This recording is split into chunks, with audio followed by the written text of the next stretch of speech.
உடனடியாக ஈரான் மீதான தாக்குதல்களை நிறுத்தி அமைதி திரும்புவதற்கான பேச்சுவார்த்தைகளை அமெரிக்காவோடு நடத்தி கொள்வதற்கான ஏற்பாடுகளை அரபு நாடுகள் செய்து கொண்டிருக்கிற அதே நேரத்தில் அப்படி அமெரிக்கா கட்டுப்படாத பட்சத்தில் அமெரிக்காவோடு செய்து கொண்ட பல ஒப்பந்தங்களை முறித்துக் கொள்வதற்கும் இடைநிறுத்துவதற்கும் புதிய ஒப்பந்தங்களை செய்யாமல் இருப்பதற்கும் அரபு நாடுகள் தயாராகிறது என்கிற செய்திகள் வெளியாகி இருக்குது.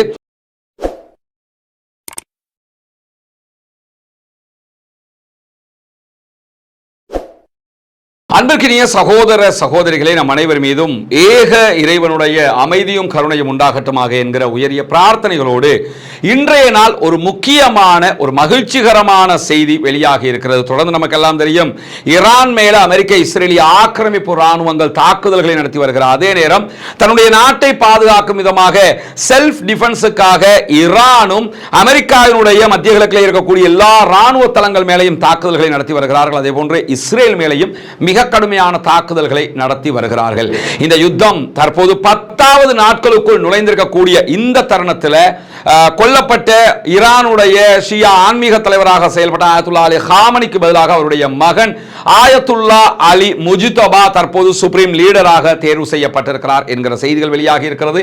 அதைத் தொடர்ந்து ஈரானுடைய IRGC ஈரானுடைய ராணுவம் அத்தனையுமே அவருக்கு கீழாக கட்டுப்படுவதாக அறிவித்து விட்டார்கள். எனவே யுத்தம் அடுத்த கட்டம் நகரப்போகிறது என்பது திட்ட தெளிவாக தெரியக்கூடிய சூழல்ல ஈரானுடைய IRGC புரட்சிகர ராணுவ பிரிவு எடுத்திருக்கக்கூடிய அறிவிப்பில் பெட்ரோல் விலைகள் $200 தாண்ட போகிறது.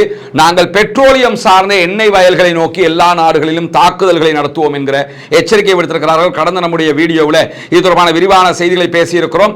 பார்க்காத சகோதரர்கள் அதை பார்த்துக்கிட்டீங்கன்னா அது நிறைய உங்களுக்கு அது சம்பந்தமான தெளிவுகள் கிடைத்துவிடும். அதை தொடர்ந்து தற்போது வெளியாக இருக்கக்கூடிய மிக முக்கியமான செய்தி என்னன்னு கேட்டா, ஈரானுடனான அமெரிக்க இஸ்ரேலிய யுத்தம் நடைபெற்று வரக்கூடிய இந்த சூழல்ல உடனடியாக ஈரான் மீதான தாக்குதல்களை நிறுத்தி அமைதி திரும்புவதற்கான பேச்சுவார்த்தைகளை அமெரிக்காவோடு நடத்தி கொள்வதற்கான ஏற்பாடுகளை அரபு நாடுகள் செய்து கொண்டிருக்கிற அதே நேரத்தில் அப்படி அமெரிக்கா கட்டுப்படாத பட்சத்தில் அமெரிக்காவோடு செய்து கொண்ட பல ஒப்பந்தங்களை முறித்துக் கொள்வதற்கும் இடைநிறுத்துவதற்கும் புதிய ஒப்பந்தங்களை செய்யாமல் இருப்பதற்கும் அரபு நாடுகள் தயாராகிறது என்கிற செய்திகள் வெளியாகி இருக்குது. ஒரு விதத்தில் இதை நம்பணுமான்னு ஒரு முறை கிள்ளி பார்த்துக்கவும் வேண்டி இருக்குது. அப்படி என்ன உண்மைதானான்னு சொல்லி, ஏன்னா அரபு நாட்டுக்காரங்களுக்கு இப்படியெல்லாம் தைரியம் வருமாங்கிற கேள்வி எல்லோருக்கும் எழுவது சகஜமானது. எனக்கும் அந்த கேள்வி எழத்தான் செய்கிறது. ஆனால் வந்திருக்கக்கூடிய செய்தி உண்மையான முக்கியமான செய்திங்கிறதுனால அதை நம்ம கன்வே பண்ண வேண்டிய தேவை இருக்குது. குறிப்பாக Saudi Arabia, United Arab Emirates, அதே போன்று குவைத், கத்தர், இந்த 4 நாடுகளும் அமெரிக்காவோடு பேச்சுவார்த்தையை தொடர்வதற்கான ஏற்பாடுகள் நடைபெற்று வருவதான செய்திகள் வெளியாக இருக்குது. ஃபைனான்சியல் டைம் வெளியிட்டிருக்கக்கூடிய செய்திகளை அல் ஜசீரா சுட்டிக்காட்டி இருக்கிறது. அமெரிக்காவுடனான சில ஒப்பந்தங்கள் அதே போன்று எதிர்கால முதலீட்டு உறுதிப்பாடுகளில் இருந்து பின்வாங்கலாமா அல்லது விலகியே விடலாமா, புதிய ஒப்பந்தங்கள் செய்யாமல் இருக்கலாமா என்று சொல்லி விவாதம் நடக்கிறது. இப்படியான சூழல்ல மாறி வரக்கூடிய உலகளாவிய சந்தை நிலவரம் என்பது ரொம்ப ஆபத்தானதாக இருக்கிறது. வளைகுடாவினுடைய தலைவர்கள் வெளிநாடுகளில் பெரிய மூலதன உறுதிமொழிகளை எல்லாம் இதற்கு பிறகு செய்ய முடியாதோ என்கிற ஒரு நீண்ட நெடிய எக்கானமி கிரைசிஸ் ஒன்று ஏற்பட்டு விடுமோ என்கிற அச்சம் ஏற்பட்டிருக்கிற காரணத்தினால்தான் இப்படியான முடிவுக்கு அவர்கள் சென்றிருக்கிறார்கள். ஈரானுக்கு எதிரான அமெரிக்க இஸ்ரேலிய யுத்தத்தினால் ஏற்படுகிற நிதி நெருக்கடி காரணமாக இதையெல்லாம் முன்கூட்டியே நம்ம செய்து கொள்ள வேண்டிய தேவை இருக்கிறது என்று அந்த நாடுகளுடைய தலைவர்கள் தற்போது சிந்திக்க ஆரம்பித்திருக்கிறார்கள். குறிப்பாக துபாய் எடுத்துக்கிட்டீங்கன்னா மிகப்பெரிய மார்க்கெட்டே, வேர்ல்டு மார்க்கெட்டே துபாய் தான்.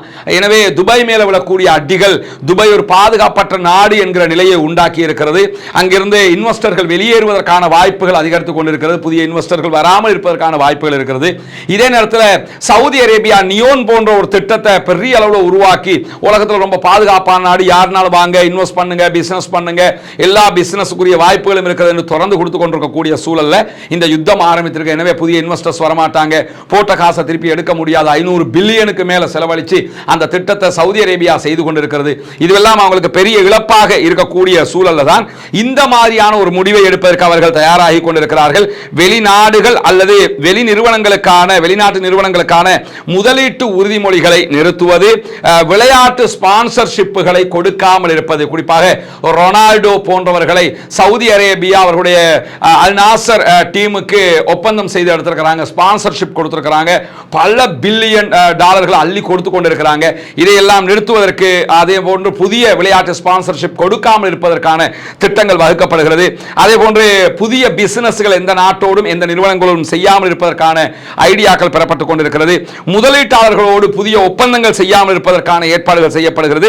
அதே போன்று நாட்டினுடைய சொத்துக்களுடைய பங்குகளை விற்பனை செய்யாமல் இருப்பது, இது போன்ற முடிவுகள் எல்லாம் தாங்கள் எட்டிக் கொண்டிருக்கிறோம் என்று சவுதி அரேபியா, ஐக்கிய அரபு எமிரேட்ஸ், குவைத், கத்தார் ஆகிய நாடுகள் சொல்லிக் கொண்டிருக்கக்கூடிய சூழல்ல அந்த நாடுகளுக்கு இந்த யுத்தத்தினால் பெரிய பாதிப்புகள் ஏற்பட்டுக் கொண்டிருக்கிறது. குறிப்பாக எரிசக்தியிலிருந்து குறைந்த வருமானம் தான் தற்போது கிடைக்கிறது. பெட்ரோல், டீசல், அதே போன்று எல்என்ஜி இந்த தயாரிப்புகள் தற்போது குறைக்கப்படுகிறது. எல்என்ஜியை கத்தார் முழுவதுமாக நிறுத்தி இருக்கிறது. இப்படியான சூழல் அதில் வருமானம் குறைந்து கொண்டே வருகிறது. உற்பத்தியினுடைய மந்த நிலை ஒன்று தோற்றம் பெற்றிருக்கிறது. கப்பல் போக்குவரத்து பெரும்பாலும் முற்றுமுழுதாக நிறுத்தப்பட்டிருக்கிறதுனால பிசினஸும் பண்ண முடியல, ஹொர்முஸை தாண்டி போகவும் முடியல. அதை தாண்டி சுற்றுலா பயணிகள் கப்பல் போக்குவரத்தை பயன்படுத்தாமல் இருக்கக்கூடிய ஒரு நிலை ஏற்பட, கடலுக்கு பக்கமே யாரும் போறதுக்கு பயப்பட்டு இருக்கலாம், எந்த நேரத்தில் என்ன அடிவுளும் தெரியாது என்கிற ஒரு சூழல் உருவாகி இருக்கிறதுனால அதே போன்று 3200க்கும் மேற்பட்ட விமானங்கள் நிறுத்தப்பட்டிருக்கிறது. அவ்வப்போதுதான் ஒவ்வொரு விமானம், 2 விமானம், 10 விமானம், 5 விமானம் என்று சொல்லி இயங்கிக்கிட்டு இருக்குது. இதுவெல்லாம் சுற்றுலாத்துறையை பெரிய அளவிலே பாதிக்கப்பட்டிருக்கக்கூடிய ஒரு சூழலை உருவாக்கி இருக்கிறது. அதே போன்று பாதுகாப்பு செலவினங்கள் உச்சம் தொட்டிருக்கிறது. அமெரிக்காவை நம்பி அவன் பார்த்துக்கிறவான் இருந்தா இப்ப அமெரிக்காவுக்கு நம்ம தான் எல்லாம் கொடுக்க வேண்டிய நிலைமை வந்திருக்கிறது போல என்கிற மாதிரி ஒரு நிலைமை உண்டாகி இருக்கிறது. எனவே பாதுகாப்பு செலவினங்களும் அவர்களுக்கு கடுமையாக அதிகரித்திருக்கக்கூடிய சூழல்ல தான் அமெரிக்காவுடனான ஒப்பந்தங்களை ரத்து செய்வது, புதிய ஒப்பந்தங்கள் போடாமல் இருப்பது, ஏற்கனவே போட்ட ஒப்பந்தங்களை வித்ட்ரா பண்ணுவது போன்ற முடிவுகளுக்கு அரபு நாடுகள் வரக்கூடும். அதற்கான பேச்சுவார்த்தைகளை நடத்துகிறார்கள். இல்லை என்றால் யுத்தம் நின்றுச்சுன்னா பிரச்சனை இல்லை, இல்லைன்னா நாங்கள் இந்த மாதிரி முடிவெடுப்போம் என்கிற மாதிரி சொல்றதுக்கு தலைப்படுகிறார்கள் என்கிற செய்திகளுக்கு மத்தியில் எமிரேட்ஸ்ல இருக்கக்கூடிய மிகப்பெரிய தொழிலதிபர்களில் ஒருவராக இருக்கக்கூடிய ஹலாஃப் அல் ஹத்தூர் அவர்கள் வெளியிட்டிருக்கக்கூடிய ஒரு பதிவு சர்வதேச பார்வையை எட்டி இருக்கிறது. 2-3 நாட்களுக்கு முன்பதாக அமெரிக்க அதிபர் டொனால்ட் ட்ரம்புக்கு எதிராக கடுமையான ஒரு அறிக்கை அவர் வெளியிட்டிருந்தார். மிகப்பெரிய கோடீஸ்வரர். எந்த அளவுக்கு கேட்டா அமெரிக்கா காசாவில் தற்போது பீஸ் கவுன்சில் உருவாக்கினாங்களா இல்லையா, அந்த காசா ஆணையம், அந்த ஆணையத்துக்கு ஒவ்வொரு நாடும் காசு கொடுக்குற மாதிரி நானும் தர்றேன் இருந்தாலும் பல பில்லியனை தர்றேன் நான், காசா மக்களுக்காக நீங்க சமாதானத்தை உண்டாக்குங்க, காசாவுல வேலைகளை பண்ணுங்கன்னு சொன்ன ஒரு ஆள், இப்படிப்பட்ட ஒரு ஆள் அமெரிக்க அதிபர் டொனால்ட் ட்ரம்புக்கு மிக கடுமையான பதிலடியை கொடுத்திருக்கிறார். மிகப்பெரிய கோடீஸ்வரர். அமெரிக்கா இஸ்ரேலால் தூண்டப்பட்ட போரில் இழுக்கப்படுவது குறித்து தன்னுடைய விரக்தியை வெளிப்படுத்தி இருக்கிறார். ட்ரம்புக்கு எழுதியிருக்கக்கூடிய அவருடைய சமூக வலைதள பதிவுல நேரடியாக ஒரு கேள்வியை என்ன கேட்கிறான்னு கேட்டா, ஈரானோட யுத்தத்துக்கு எங்களுடைய பிராந்தியத்தை இழுக்கிறதுக்கு உங்களுக்கு அதிகாரம் தந்தது யாரு? நீங்க யுத்தம் பண்றனா பண்ணிருக்கணும், எங்களை இழுத்து விட்டுருக்கிறீங்களே, உங்களுக்கு யார் இந்த அதிகாரத்தை தந்தா? அது மட்டும் இல்லாம எந்த அடிப்படையில் இந்த ஆபத்தான ஒரு முடிவை நீங்க எடுத்தீங்கன்னு அவர் எக்ஸ்ல எழுதுறாரு.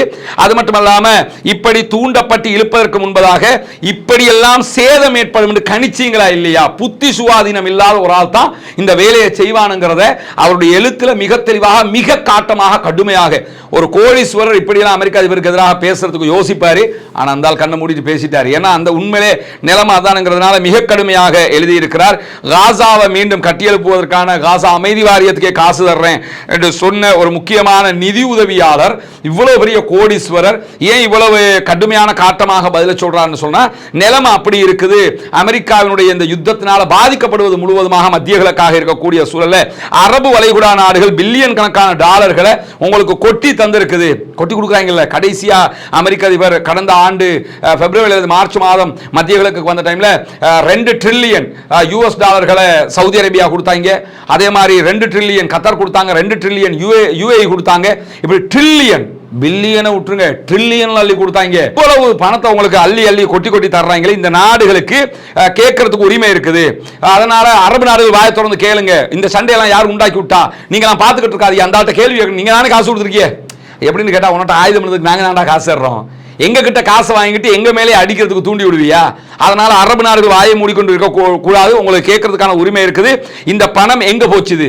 கொட்டி கொட்டி அரபு நாடுகள் கொடுத்தீங்களே அமெரிக்காவுக்கு, அந்த காசெல்லாம் எங்க போச்சுன்னு சொல்லி கேளுங்க. அந்த காசுகளை நாங்க தந்தது அமைதியாக இந்த பகுதி இருக்கணுங்கிறதுக்கு காசு கொடுத்தோமா, இல்லன்னு சொன்னா எங்களையே கொண்டு போய் இப்படி ஒரு ஆபத்துல மாட்டி விடுங்கிறதுக்காக கொடுத்தோமா என்று சொல்லி நீங்க என்ன பண்ணணும்னு கேட்டா, அந்த அரபு நாடுகள் அத்தனையும் சேர்ந்து அமெரிக்காவிடத்துல கேள்வி எழுப்பணும். அப்படி கேட்கலன்னு சொல்லி சொன்னா அந்த ஆளுக்கு புத்தி ஏறாது, விளங்காது. இப்ப நம்மள எல்லாம் இழுத்து கோர்த்து விட்டார் ஒரு யுத்தத்துக்குள்ள.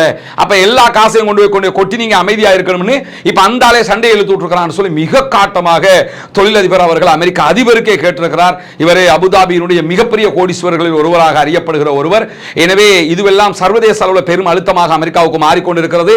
அதனால தான் அரபு நாடுகள் தற்போது அமெரிக்காவை இந்த யுத்தத்தை நிறுத்துமாறு கோரிக்கொண்டிருக்கின்றன. இதையும் நிறுத்தலன்னு சொன்னா அடுத்ததாக ஈரான் இந்த எண்ணெய் வயல்களுக்கெல்லாம் அடிக்க ஆரம்பிச்சுட்டான்னு சொன்னா சொன்ன மாதிரியே பெட்ரோல் $200 தாண்டி போயிடும். நம்ம நாட்டில் பெட்ரோல் வாங்குறதுக்கு காணியை வித்து போட்டு தான், நம்ம இடத்தை வித்து போட்டு தான் பெட்ரோல் வாங்க வேண்டிய நிலைமை எல்லாம் உருவானாலும் சந்தேகப்படுவதற்கு இல்லை. அல்லாஹ் தான் பாதுகாக்க வேண்டும். அவ்வளவு பெரிய கொரோனாவில் வராத எகானமிக் கிரைசிஸ்ல 10 மடங்கு தற்போது வந்துவிடும் என்கிற அச்சம் எல்லாம் உருவாகி வரக்கூடிய சூழலை நம்ம பார்த்து வர்றோம். எனவே ஆக்கிரமிப்புகள் நிறுத்தப்பட வேண்டும், யுத்தங்கள் நிறுத்தப்பட வேண்டும், அமைதி இந்த உலகுக்கு திரும்ப வேண்டும். ஈரான் மீதான ஆக்கிரமிப்பு நிறுத்தப்பட்டு மத்திய கிழக்கிலே அமைதி பூவுலகாக மத்திய கிழக்கு மாற வேண்டும், முழு உலகமும் அமைதி பெற வேண்டும் என்கிற பிரார்த்தனையை வல்ல ரஹ்மானிடத்திலே புனிதமிக்க ரமலானுடைய மாதத்திலே முன்வைங்கள். கடைசி 10 நெருங்கிக் கொண்டிருக்கிறோம். எனவே இந்த பிரார்த்தனை அல்லாஹ்விடத்திலே முன்வைக்கிற அதே நேரம் ஜனநாயக ரீதியாக ஆக்கிரமிப்பாளர்களுக்கு எதிராக தொடர்ந்து குரல் எழுப்புமாக. நமக்கெல்லாம் தெரியும், கடந்த ரமலானுடைய மாதத்தில் இஸ்லாத்தை ஏற்றுக்கொண்ட ஒரு 14 குடும்பங்களுக்கான வீடுகளை கட்டுகிற ஒரு பணியை நம்ம ஆரம்பிச்சிருந்தோம். அல்லாஹ்வினுடைய உதவியால் நீங்கள் செய்த தான தர்மங்கள், ஜகாத் நிதிகளால் அல்ஹம்துலில்லாஹ் 5 குடும்பங்களுக்கான வீடுகள் முழுமையாக கட்டி கொடுக்கப்பட்டு அவர்களுடைய கைகளிலேயே ஒப்படைக்கப்பட்டு விட்டது.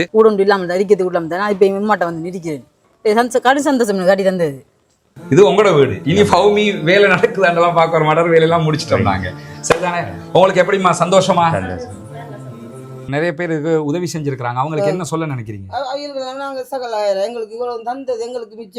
துவா செய்யுங்க. சரியா? தொழுகை, நோன்பு அதுகளை எல்லாம் ரொம்ப கடைப்பிடிச்சு கொள்ளணும். மார்க்க விஷயங்கள் தானே. அல்லாட்ட நம்ம உலகத்துக்கு எங்களால் முடிஞ்சதை நாங்கள் செஞ்சிட்டோம். மறுமைக்கு நீங்கள் தான் தேடிக்கொள்ளணும். சரிதானே? இந்த வீடு கட்டி முடிஞ்சதோடு நாங்கள் வர்றோம். அவங்களோட மனைவி வந்துட்டாங்க வீட்டுக்கு. கேட்கும்போது என்ன சொன்னாருண்டா, நான் இதுக்குத்தான் நினைப்பேன், அந்த வீடு நீங்கள் கட்டி தந்துட்டீங்க, எனவே நாங்கள் இனி சந்தோஷமாக இருப்போம். என் பிள்ளைகள் இப்போ நிம்மதியாக பழக்கக்கூடிய அளவுக்கு நிம்மதியாரி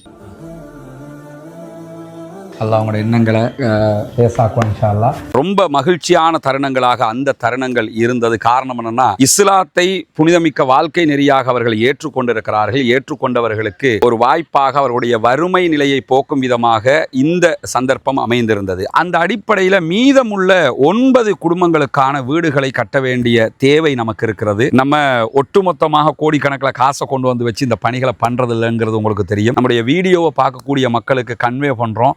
அந்த மக்கள் தரக்கூடிய பொருளாதாரத்தை கொண்டுதான் இந்த வேலைகளை நம்ம செஞ்சுக்கிட்டு இருக்கிறோம். குறிப்பாக இந்த பணிகளுக்காக $100, $200, $500, $1000 என்று சின்ன சின்ன தொகைகளை கூட தந்து உதவிய பெருமனது கொண்ட சகோதர சகோதரிகளை நம்ம பார்த்திருக்கிறோம். அதே மாதிரி லட்சங்களில் உதவி செய்த சகோதர சகோதரிகளையும் பார்த்திருக்கிறோம். ஒவ்வொருத்தருக்கு எவ்வளவு முடியுமோ அந்த அடிப்படையில் நமக்கு அதை தந்து உதவி இருக்கிறார்கள். அதன் அடிப்படையில் தான் 5 வீடுகள் கம்ப்ளீட்டடாக நம்ம கட்டி கொடுத்திருக்கிறோம் அல்ஹம்துலில்லாஹ். இப்போது நம்ம இருக்கக்கூடிய இந்த பகுதிகளில் 4 வீடுகள் கட்டுவதற்குரிய ஏற்பாடு நடந்து கொண்டிருக்கிறது.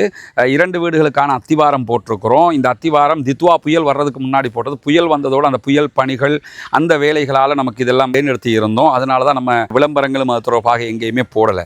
தற்போது புனிதமிக்க ரமலானுடைய மாதத்தை அடைந்திருக்கிறோம். நபிகள் நாயகம் ஸல்லல்லாஹு அலைஹி வஸல்லம் அவர்கள் காற்றை விட வேகமாக ரமலானிலே தர்மங்களை செய்வார்கள், தான தர்மங்களை அள்ளி கொடுப்பார்கள் என்கிற நபிமொழிகளை சஹீஹுல் புகாரி, முஸ்லிம் உள்ளிட்ட நபிமொழி கிரந்தங்களில் நம்ம பார்க்கிறோம். ஏன்னா அவ்வளவு அதிகமாக ரசூலுல்லாஹ் தான தர்மங்களை செய்து கிடைக்கிறதையெல்லாம் கொடுத்து நன்மைகளை சேகரித்துக் கொள்வார்கள்.